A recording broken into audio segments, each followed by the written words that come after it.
João capítulo 1, versículo 35. No dia seguinte, estava João outra vez na companhia de 2 dos seus discípulos. E vendo Jesus passar, disse: Eis o Cordeiro de Deus. Os 2 discípulos, ouvindo-o dizer isto, seguiram Jesus. Eram discípulos de João, mas quando ouviram João dizer isso, eles largaram João e seguiram Jesus. E Jesus, voltando-se, ou seja, olhando para trás, e vendo que o seguiam, disse-lhe: Que buscais? Ou seja, o que vocês querem? E perguntaram-lhe: Rabi, que quer dizer mestre, onde assiste? Ou seja, onde é a tua casa? Respondeu-lhes: Vinde e vede. Foram, pois, e viram onde Jesus estava morando. E ficaram com ele aquele dia, sendo mais ou menos a hora 10ª, 4 da tarde. Era André, o irmão de Simão, um dos 2 que tinham ouvido o testemunho de João e seguido Jesus. Ele achou primeiro o seu próprio irmão, Simão, a quem disse: Achamos o Messias, que quer dizer Cristo. E o levou a Jesus. Olhando Jesus para ele, disse: Tu és Simão, o filho de João, tu serás chamado Cefas, que quer dizer Pedro. No dia imediato, no dia seguinte que eles ficaram com Jesus, resolveu Jesus partir para a Galileia e encontrou a Filipe, a quem disse: Segue-me. Ora, Filipe era de Betsaida, cidade de André e de Pedro. Agora eu vou construir em cima do Salmo 86. Em cima desse Salmo 86, eu vou construir algo sobre caminhar com Jesus. É tempo de caminhar com Jesus. E eu vou construir como se caminha com Deus. Salmo 86, um só verso, que diz assim, verso 11: Ensina-me, Senhor, o teu caminho, e andarei na tua verdade. Dispõe-me o coração para só temer o teu nome. Eu vou ler de novo. Ensina-me, Senhor, o teu caminho e andarei na tua verdade. Dispõe-me o coração para só temer o teu nome. Eu usei esses 2 textos de Marcos capítulo 2 e do capítulo 1 de João, para mostrar que Jesus tinha uma casa. Diga assim: Jesus tinha uma casa. E alguém pergunta: mas ele não era de Nazaré? Sim, ele era de Nazaré. Mas a Bíblia diz que quando ele completa 30 anos, Jorge, ele deixa a sua mãe, os seus irmãos, José já era morto, e a Bíblia diz que ele vai para Cafarnaum. Ele vai para regiões de Naftali, de Zabulon, e ele vai justamente para aquelas regiões. E Lucas, o evangelista, chega ao ponto de dizer: o povo que jazia em trevas viu uma grande luz, e o povo que estava sentado nas regiões da sombra da morte viu uma grande luz. Ou seja, que luz é essa que foi para Galiléia? Galiléia era o ciclo dos gentios. Galiléia era o pior lugar para se morar. Se alguém queria a paz, não ia para Galiléia, porque Galiléia era o ciclo dos gentios. É onde estava todo tipo de feiticeiro. onde estava todo tipo de macumbaria, onde estava todo tipo de gente doente mental, todo tipo de gente com doenças patológicas terríveis, estava justamente na Galileia. Era o ciclo do gentio. O judeu de sã consciência não ia morar na Galileia, mas Jesus sai e ele vai justamente para a Galileia. E o que ele faz? O historiador Joséfo diz que ele aluga uma casa. Ele aluga uma casa em Cafarnaum. E ele passa a morar naquela casa. Só que Jesus não ia constantemente naquela casa. Por quê? Por causa das suas incursões. Jesus constantemente ele estava na Judéia. Constantemente ele estava lá para o lado de Tiro. Ele ia para Bereia. Ele ia até chegou ao outro lado de Decápolis, que eram as 10 cidades. Jesus estava lá onde ele libertou o gadareno. Então, por conta justamente da sua missão, Jesus não estava constantemente naquela casa. Imagine uma casa que você sabe que tem alguém, mas o morador nunca está ali. Mas a Bíblia diz que naquele dia, ele estava em casa. Alguém pode glorificar a Deus? Ele estava em casa, o morador mais ilustre de Cafarnaum. Diga, o morador mais ilustre de Cafarnaum. Estava em casa. Ele estava em casa naquele dia. E aí a Bíblia diz que afluiu para aquele lugar uma grande multidão que cercou aquela casa. A casa não havia lugar nem para entrar. E aonde ocorre justamente a cura do paralítico. E aonde eles furam um bloqueio, não há como entrar por baixo. E eles furam, abre a telha. E 4 amigos desce aquele paralítico pelas cordas, onde Jesus estava justamente no meio da sala, ministrando. E Jesus vê aquela maca descendo. E aí Jesus olha para aqueles homens, vê a fé que eles tinham. E Jesus diz para aquele homem: homem, estão perdoados os teus pecados. E todo mundo ficou atônito, porque aí Jesus perguntou, porque eles estavam razoando nos seus corações. Jesus perguntou: o que é mais fácil? Dizer, perdoados estão os teus pecados, ou toma o teu leito e anda?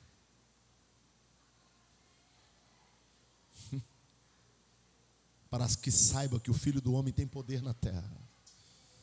Jesus disse ao paralítico: toma a tua cama e anda, e vai para a tua casa. E a Bíblia diz que aquele homem se levanta e vai embora,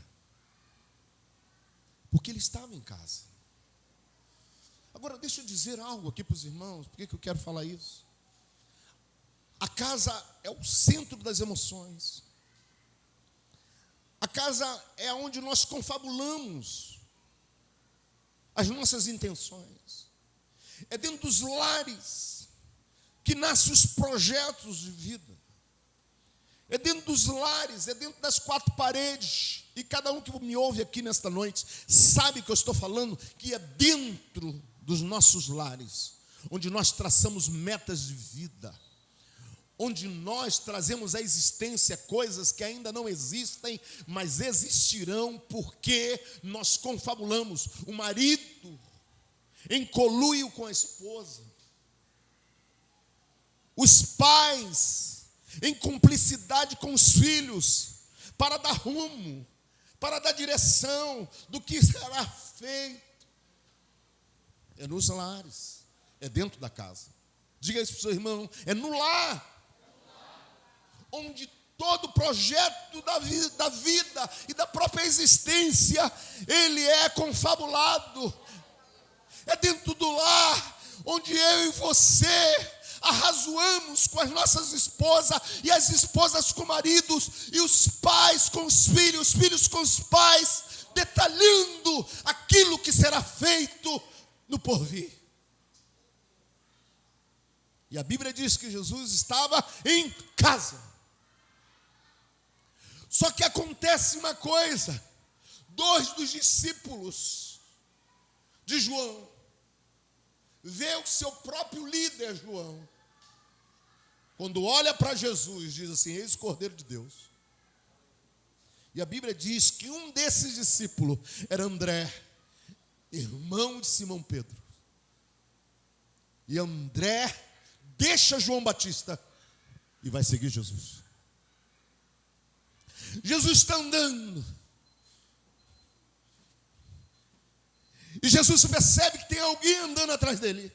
E aí Jesus vira e pergunta: o que vocês estão buscando? O que vocês querem?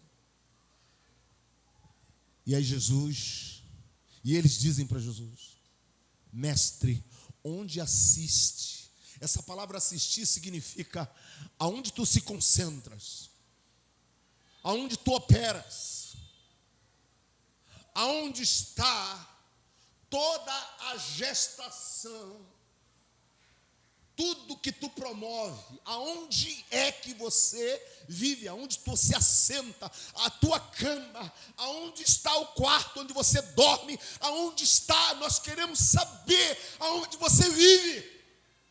E aí Jesus diz para eles: vem e veja. E a Bíblia diz que os dois entram no lar de Jesus e ficam um dia com ele. Um dia com ele. Dormiram com Jesus aquele dia. Dormiram com o mestre. Tiveram a companhia dele. Viram aonde ele dormiu. Presenciaram. Meu irmão, você não dorme com todo mundo. Você dorme com íntimos. O marido dorme com a mulher com o marido. Você não bota qualquer pessoa dentro de casa. Porque nós temos culturas dentro dos nossos lares. E nós temos defeitos. Nós temos áreas na nossa vida que a gente não quer que ninguém descubra. E é dentro do lar que você descobre. Mora com alguém, você vai descobrir os defeitos. Ou não é? Você descobre as feiuras. Quando alguém visita alguém, você sabe que é uma maquiagem que se dá. Não se faz uma maquiagem? A casa é uma bagunça, mas naquele dia alguém vai lá visitar. Aí dá uma limpeza geral, faxina daqui, faxina de lá. Não é nada disso, é máscara. A casa é suja. Naquele dia o quintal se arrumou, naquele dia se colocou tudo no seu lugar, uma coisa linda, perfuma a casa, porque alguém vai visitar. Ou não é? Então a casa é lugar dos pormenores, das coisas feias, das coisas que a gente cobre e não permite que ninguém descubra. Mas Jesus chama aqueles dois para estar com ele. E é isso que eu quero bater aqui nesta noite. Porque é na casa que se revela os propósitos dos corações. É na casa onde vai se descortinar todo o projeto da vida, da própria existência. É na casa que os valores são construídos. É na casa que destinos serão estabelecidos. Diga para o teu irmão: é na casa. E aí o salmista Davi vai nos ensinar. E ele mais do que nunca andou com Deus.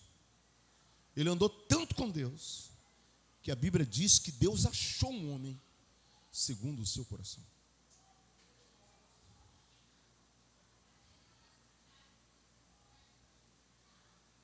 Quando você anda com uma pessoa, você aprende dela. Se você andar com gago, você vira gago. Se você anda com mentiroso, você vai aprender a mentir com ninguém. Ou você contamina, ou contagia, ou é contagiado. E eles passaram a identificar onde Jesus assiste, onde ele ministra, onde ele revela o seu coração, onde ele vai revelar segredos do seu coração. E é isso que eu quero nesta noite, porque dias estão chegando onde eu e você vamos andar debaixo da nuvem da presença de Deus, vamos andar focado naquilo que Deus está fazendo. Alguém pode glorificar a Deus por isso? Aleluia. Vamos ler de novo o Salmo 86, versículo 11. Ensina-me, Senhor, o teu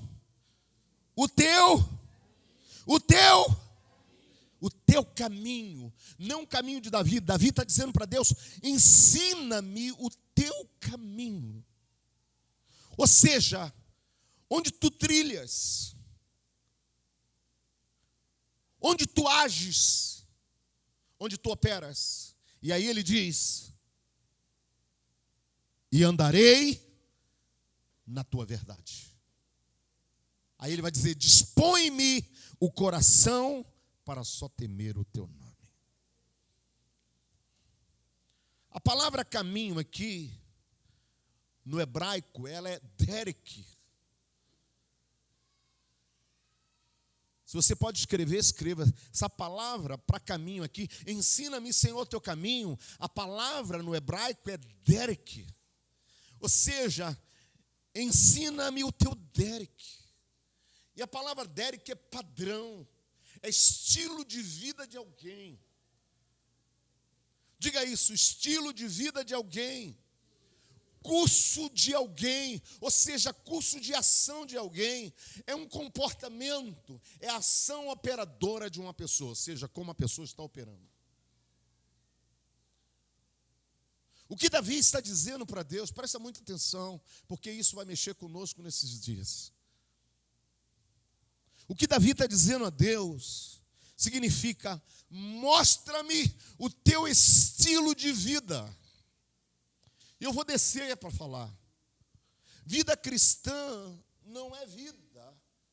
Eu estava falando até de manhã aqui. Não é você estar 24 horas orando, Senhor nosso Deus. Não é isso. Não é ler 24 horas a Bíblia o dia todo. Não é isso. Vida cristã é estilo de vida de alguém. É você viver um estilo, um comportamento. É uma operação interior que te faz caminhar, que te faz mover, agir de acordo com esse comportamento. Vou dar um exemplo. Antes que você tenha uma atitude, você tem um pensamento. Ninguém toma uma atitude impensada. Você toma uma atitude debaixo daquilo que você organizou na mente. Se você vai intentar contra alguém, você, antes de intentar, você vai elucubrar, você vai pensar, você vai alinhar a tua mente. Você está dizendo assim: eu vou fazer, eu vou quebrar, eu vou fazer isso, eu vou fazer aquilo. Aí hoje eu vou resolver essa situação aqui. E aí você parte para a atitude. Mas a atitude é uma atitude já premeditada. Então a ação foi premeditada. O cara feriu alguém. Ele antes premeditou como ele ia ferir, como ele arquitetou todo o projeto na mente para ter aquela atitude. Por isso que num crime, quando alguém vai investigar o crime, não é o crime em si, mas o que motivou o crime. Por que ele matou? Por que ela matou? O que motivou? O que é a motivação? A motivação está aqui. Em outras palavras, o que Davi está dizendo: Senhor, ensina-me o teu caminho. Significa: Senhor, o que tu tem preparado aí? O que tu está pensando? O que tu vai fazer? Eu quero andar no teu caminho. Eu quero participar das tuas ações. Eu quero participar das tuas ações, do que tu está pensando agora. Veja, a vontade de Deus é o que Ele pensa agora a teu respeito, o que Ele está pensando no coração a teu favor. Eu venho hoje na unção profética para dizer: Deus tem pensamento ao teu respeito. Diga isso para o teu irmão: Deus pensa a teu favor, Deus está pensando no que Ele quer fazer. Então a vontade de Deus é aquilo que Ele está engendrando. E aí você vai dizer como Davi: eu quero participar disso. Tu lembra de Abraão? Tu lembra de Abraão? 3 anjos, em plena luz do dia, chega até Abraão. Abraão está sentado na tenda ali, à beira da tenda ali, ó. Aí ele vê aqueles 3 varões vindo ao encontro dele. E Abraão tinha uma capacidade tremenda. Ele era um pelicós. Ele tinha uma grandeza tremenda dentro dele. E a Bíblia diz que quando Abraão olha, ele sabe que um desses 3 é o Senhor. E quando o Senhor chega, Abraão se dobra. E o Senhor começa a falar com Abraão. Faz promessa a Sara que ela abraçaria uma criança. Sara ri da tenda. Sara, por que riste? E ela diz: eu não ri, Senhor. E ele disse: você riu. E o menino se chamou Isaac, riso. E ela abraçou, depois de 1 ano, ela abraçou o filho.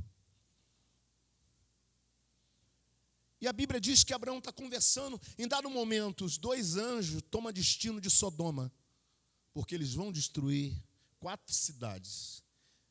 Sodoma, Gomorra, Admá, Zeboim. Eles vão destruir 4 cidades. Mas um fica com Abraão conversando com ele.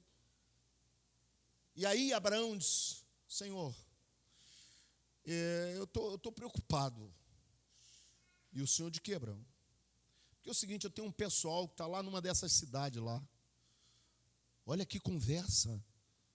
Eu tenho um pessoal meu que está lá nesse lugar aqui.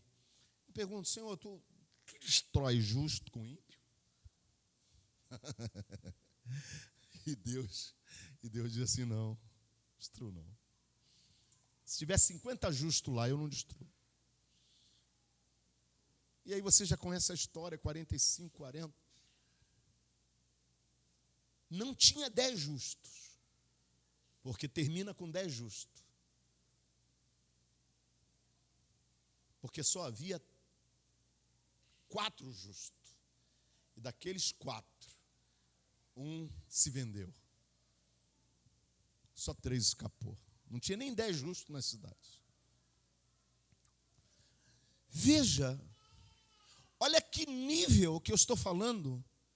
E a Bíblia diz que o próprio Deus, Juliana, diz assim: poderei eu ocultar alguma coisa ao meu servo Abraão? Ou seja, do que eu intento fazer, do que eu quero fazer, do que eu quero agir, do que eu quero elaborar, do que eu pretendo agir. Você vê que antes que ele destrua, ele vai até Abraão, porque ele quer compartilhar. O que eu venho hoje para dizer para os irmãos, no meio dessa pandemia que nós estamos aí? Tem gente que na contramão de tudo que você possa imaginar, tem gente se levantando e decidindo andar com Deus, porque serão ministrados por Ele. Alguém pode glorificar a Deus? Diga para o teu irmão: homens e mulheres nesses dias estão sendo ministrados por Deus. Isso significa que Deus não vai fazer nada sem compartilhar antes com esses. Se você pode entender, você entenda. Se você faz parte dessa última hora, você glorifica Deus. Eu estou falando com gente que vai entender os tempos. Estou falando com gente que vai entender o que Deus está para fazer. Gente que sabe o que Deus quer fazer. Gente que adentrou o coração de Deus e sabe o que Deus quer fazer nesses dias. Gente que não vai estar atemorizado por nada. Porque essas pessoas sabem o que Deus vai fazer.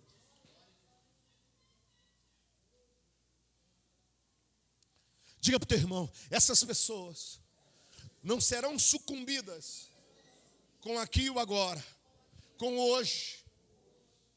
O maior perigo de tudo isso é o hoje.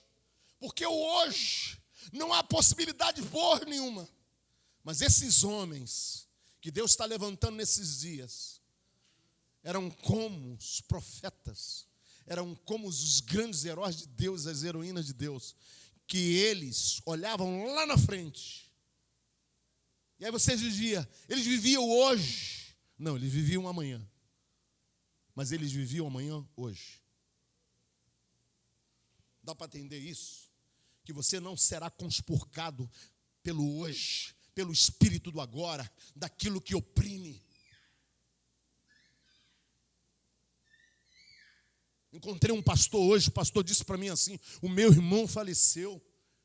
O meu irmão, quando ele fez o teste e comprovou, ele adentrou para dentro do quarto, se separou, se isolou da família, não quis comunicação com ninguém.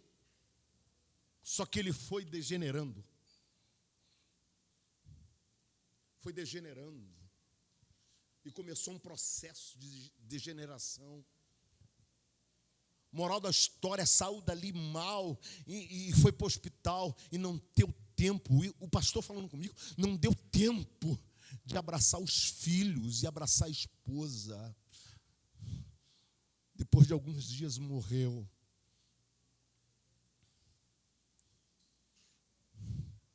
Deixa eu te dizer, existe um espírito atuante. Existe um espírito que ministra o medo, que ministra o pânico, que ministra o terror, que ministra a morte, que ministra tudo. E as pessoas estão gravitadas nesse espírito. Mas eu venho hoje, se você quer saber, há um profeta nesses dias ecoando a voz, e esse profeta, um deles sou eu, e eu estou dizendo para você, há um Deus. Se você quer andar nesse espírito, você ande. Mas eu quero te dizer, há um Deus que governa todas as coisas.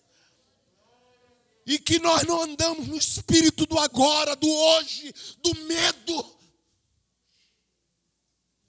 Mas no espírito que nos projeta o amanhã lá. O amanhã da glória. O amanhã da graça. O amanhã da nova Jerusalém adornada como noiva para o noivo. Eis a noiva do Cordeiro.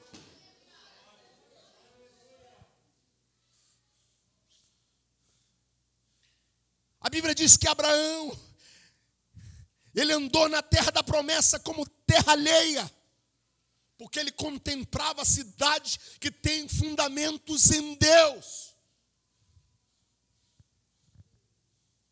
Sabe o que é isso? É andar aqui, você está olhando o quê? Eu não estou olhando circunstância, eu não olho, eu olho lá. Então ele vive o hoje, o amanhã, agora. Jesus disse à mulher samaritana, mulher, vem a hora. Olha só, se eu digo para o Francisco, Francisco, vem a hora. Ele entende que algo vem, algo vai chegar, é futuro. Mas o próprio Jesus disse à mulher samaritana, mulher, pode crer-me, vem a hora. E aí Jesus mete a mão no tempo e já chegou. Sabe o que significa isso? O que está destinado para amanhã, eu trago hoje para você viver. Você vai viver o amanhã, hoje você vai andar hoje, mas com todo o invólucro do amanhã. Então é comportamento, é atitude.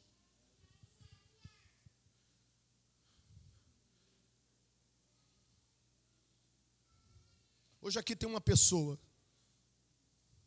ela está aqui hoje. E eu por acaso encontrei ela essa semana. Ela me conhece há muitos anos. Ela me conhece antes de eu me converter a Jesus.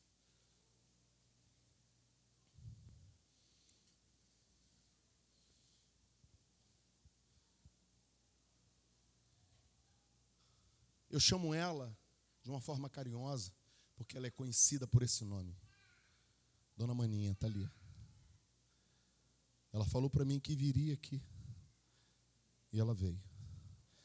Ela tem 90 anos. Lúcida. Lúcida.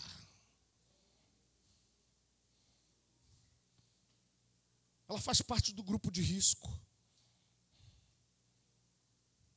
Mas eu pergunta a ela, qual é o risco?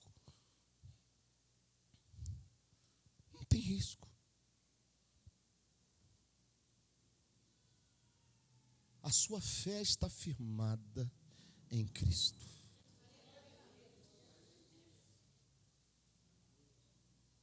Sabe o que é isso? É estilo. Estilo não é roupa da moda. Ei, vazou. Você que agora está com dinheiro, não pode comprar calça. Segura a tua onda. Entendeu? O teu sapato, né? Aquele Anabela, segura aí, varô. O estilo que Deus está querendo hoje é um estilo comportamental. É um estilo que vai alterar as formas deste mundo. É gente que vai abrir a boca e vai dizer, olha, vive o Senhor cuja presença eu estou. Gente que vai destilar graça. Gente que vai ser agente de misericórdia. Gente que vai ser agente de amor e de perdão.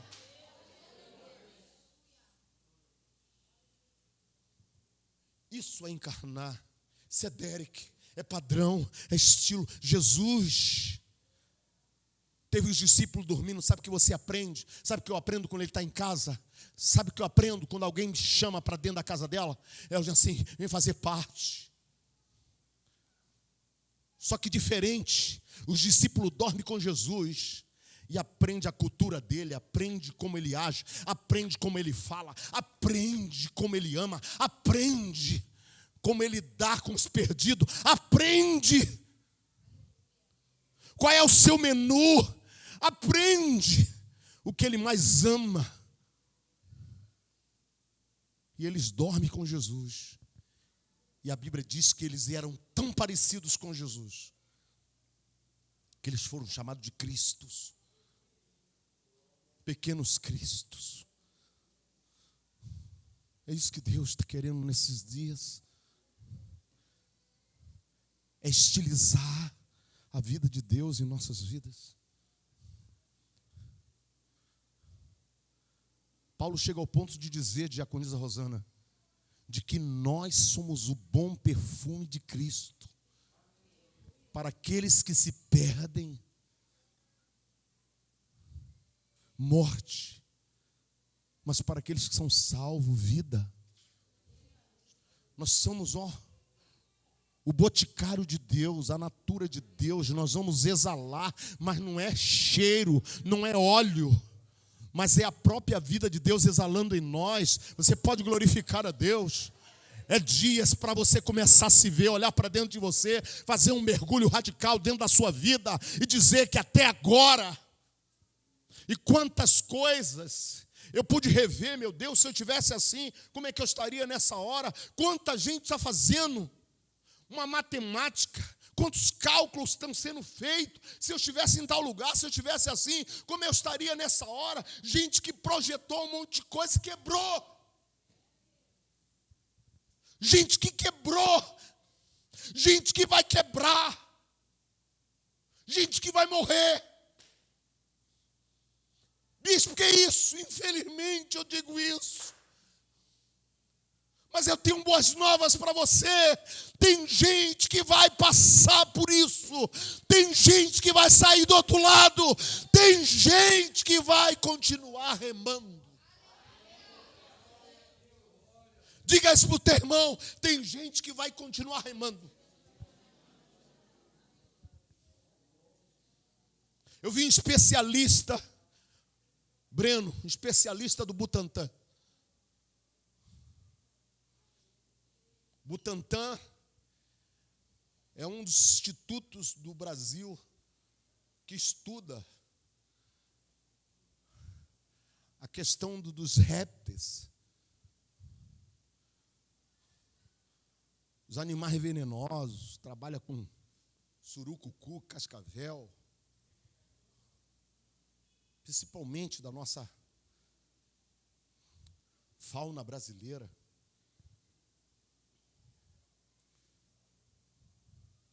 E eu vi alguém fazer uma pergunta a um diretor do Instituto Butantan. Se por acaso alguém estiver num lugar e for ferido por uma cobra peçonhenta, venenosa, e ela esteja num lugar que demore 3 dias para chegar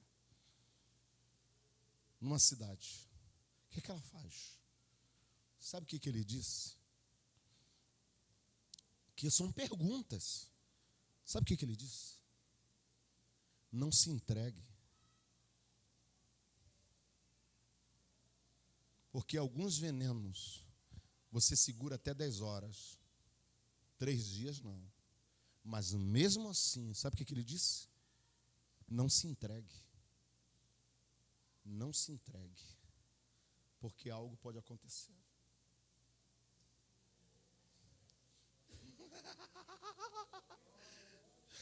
E eu falei, mas o cara não tem nada de crente. Ele falando ali, não tem nada. Tu olha assim, não vê nada de crente. Mas ele está dizendo algo. Meu filho, viva. É como eu disse pela manhã aqui, há um adágio russo que diz o seguinte: continue remando até você ver a praia. Mas eu não vejo nada, mas continuo remando. Mas eu não vejo nada, mas continue remando. Porque enquanto você rema, você gera possibilidades. Oh, meu Deus do céu! E quando eu vi o testemunho desse pastor falando do irmão dele, eu disse: meu irmão se entregou, bispo. Meu irmão se entregou. Meu irmão se entregou, meu irmão se lacrou dentro de um quarto. E ele foi morrendo, não tive tempo de despedir do meu irmão. Eu não tive tempo. Ele não teve tempo de despedir da esposa dos filhos. Ele se entregou. E essa é uma geração fraca, desprovida de Deus. Mas eu venho hoje na unção profética dizer para você: se levante, continue remando. Diga para o teu irmão: continue remando. Bata no ombro dele e diga: continue remando até ver a praia.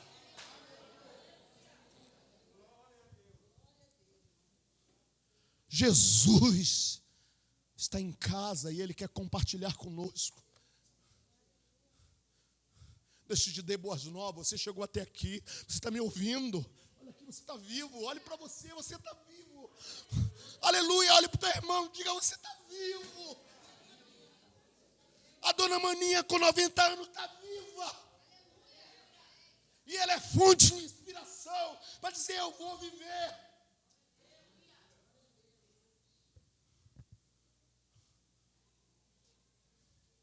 Se ela vive, eu posso viver.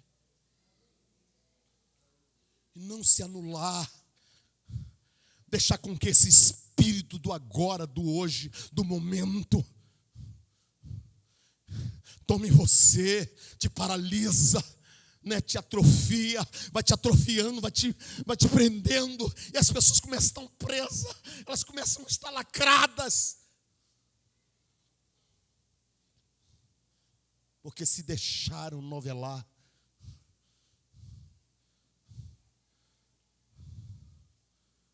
E Davi diz assim: eu quero andar contigo. Porque quem anda com Deus não é surpreendido em nada. Diga isso para o teu irmão: quem anda com Deus não é surpreendido em nada. Nada te pega de surpresa. Porque você não vive agora, você vive o amanhã, hoje. Você pode glorificar a Deus. Aleluia, você anda com Deus. Meu irmão, você não fica surpreendido com nada, porque tudo é esperado. Tudo é esperado. Você, antes que as coisas aconteçam, você já sabe que acontecerá. Aleluia! Isso é grandioso. Tem gente que vive com 3 refeições no dia. Tudo gira em torno dessas 3 refeições. E ela vive ali, ela vive nesse espírito. Do que eu vou comer, do que eu vou comer, do que eu vou vestir, do que eu vou beber. Jesus disse assim: trabalhai não pela comida que perece, mas para aquela que permanece para sempre, ao qual o Filho do Homem vos dará. Quem é a comida? Ele mesmo é a comida. Eu sou o pão da vida. Quem se alimenta de mim viverá. Jogue fora todo esse espírito contrário que está na sua vida. Lance para trás. Viva o amanhã, hoje, agora, nesse momento. Esteja.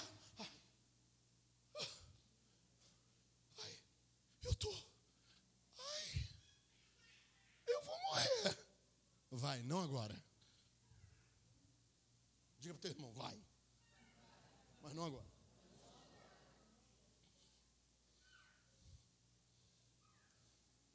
Dá para entender isso?